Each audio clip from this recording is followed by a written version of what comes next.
In 2015, the first permanent colony was established on the Moon. In 2032, a mine was operated on Mars. In 2040, the interplanetary research vessel Event Horizon set out to explore the boundaries of the solar system. It vanished without a trace beyond the 8th planet, Neptune. It was the greatest space disaster ever recorded. Today, in 2047, as he emerges from a nightmare in his cabin on the space station orbiting Earth, Dr. Weir is summoned aboard the search and rescue vessel Lewis and Clark, whose crew has been requisitioned for a top-secret mission. The announcement of this new mission causes unease among the Lewis and Clark crew, who were expecting to be on leave. Without delay, the ship, under the command of Captain Miller, sets course for Neptune.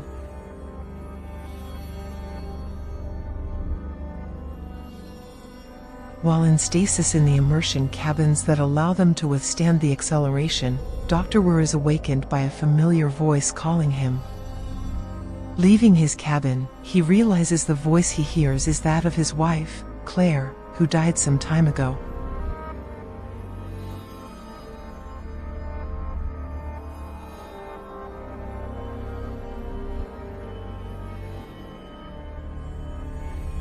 The apparition quickly turns into a nightmarish vision, causing him to wake abruptly. When the Lewis and Clark reaches its destination near Neptune after 56 days of travel, Captain Miller organizes a meeting, and Dr. Weir reveals to the crew the purpose of their mission, classified as top secret by the NSA. The American Aerospace Command intercepted a radio message in space coming from a body orbiting Neptune. The message's transmission frequency was that of the Event Horizon.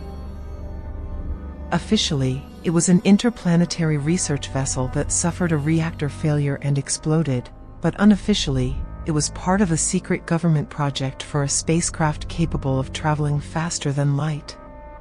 This ship can create a dimensional passage that allows it to jump instantly from one point in the universe to another, light years away. Thanks to the dimensional passage, the shortest distance between 2 points in spacetime is 0. This passage creates a spatial curvature so that points A and B coexist in the same spacetime. Then, after the ship crosses the passage, space returns to normal. This is what the Doctor calls the gravitational flux. He explains that the Event Horizon crew had activated the gravitational flux to open the passage to Proxima Centauri, and suddenly, the ship and its crew vanished. The Doctor plays for the crew the message intercepted by the American Aerospace Command's tracking and data relay satellite. The message is grim and mysterious, and in it, the Lewis and Clark's medic, DJ, identifies a Latin phrase repeated amid groans: "Liberate me, save me." After a difficult docking at Bay 13 of the Event Horizon, a group of explorers from the Lewis and Clark enters the eerie ghost ship.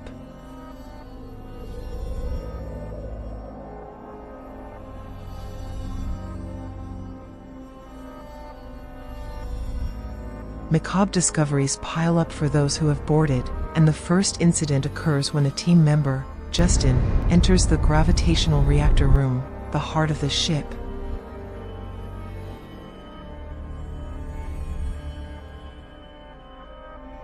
For no apparent reason, a dark passage appears in the reactor, and Justin is sucked inside.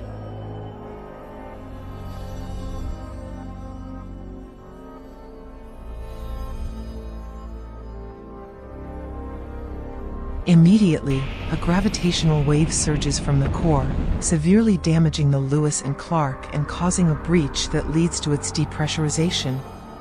Now uninhabitable, the remaining crew members who had not boarded the Event Horizon have no choice but to join their companions. With the help of Cooper, the rescue specialist, Justin finally emerges from the dark passage but returns completely catatonic.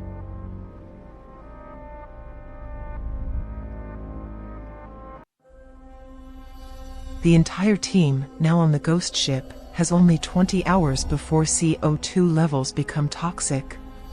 Cooper explains to Captain Miller and Dr. Weir what he saw when he rescued Justin. But the doctor doesn't believe him, insisting that the passage cannot open on its own unless the gravitational flux is activated. Cooper's account, as outlandish as it seems, is enough to convince the captain. The latter then asks the doctor what lies within the core. In the reactor room, the doctor explains the core's function. The 3 magnetic rings surrounding the core, when aligned, create an artificial black hole that allows the ship to position itself at any point in space. Thanks to this, unlike other ships that would take 1,000 years to reach the nearest star to the solar system, the Event Horizon could do so in a single day. Unwilling to take further risks, the captain decides to isolate the core area of the ship and prohibit access. Though visibly upset by this decision, the doctor has no choice but to comply. The video log of the Event Horizon's former crew is found but becomes distorted just as it crosses the passage.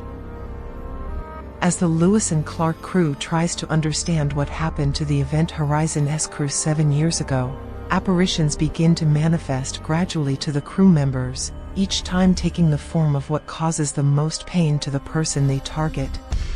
Dr. Peters sees her son Denny mutilated.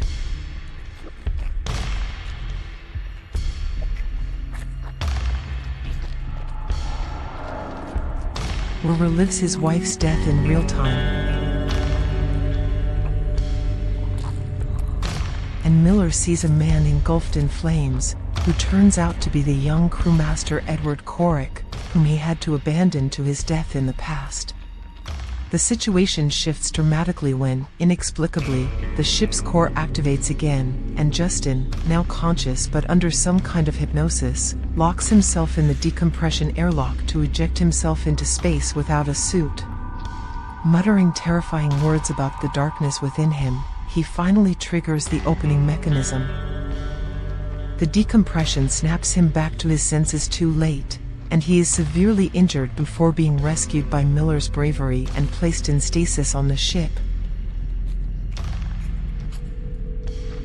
It's time for explanations, but as suspicious as it seems, were claims to have no plausible explanation, insisting it's once again collective hallucinations.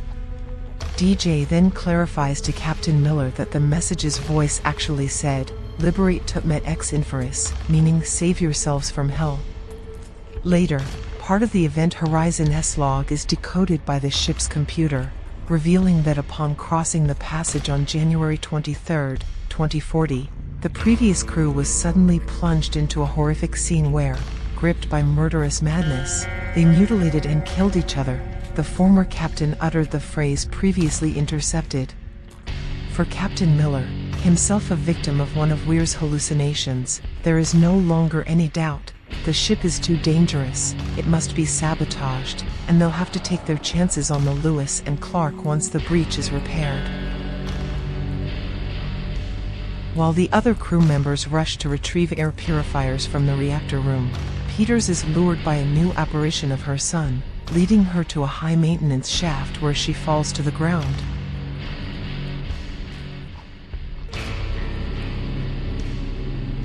When Weir enters the reactor room, he is possessed by a presence and, under the influence of another apparition of his wife, brutally tears out his own eyes.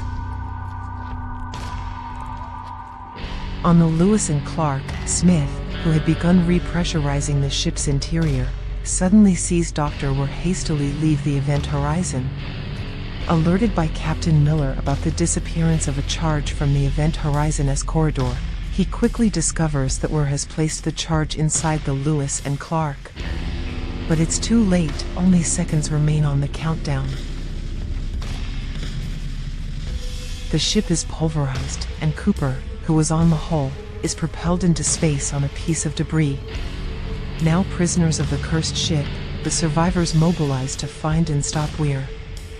Captain Miller warns DJ, the medic, that Weir caused the explosion, but immediately afterward, Weir attacks DJ with superhuman strength, mutilates him alive, hangs him from the ceiling, and disembowels him.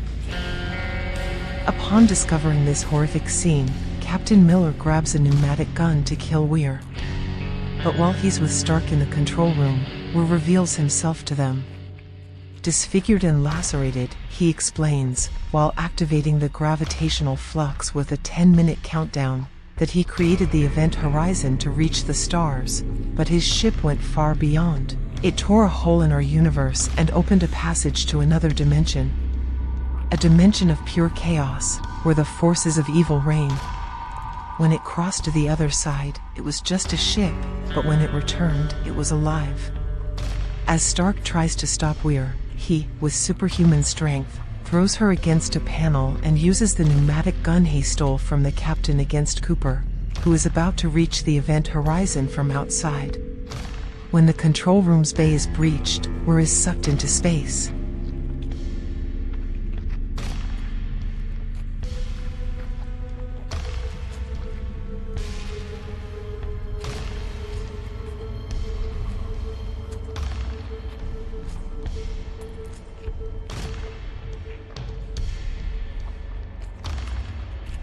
Stark, struggling against the rush of air, is saved by Captain Miller, who refuses to abandon her.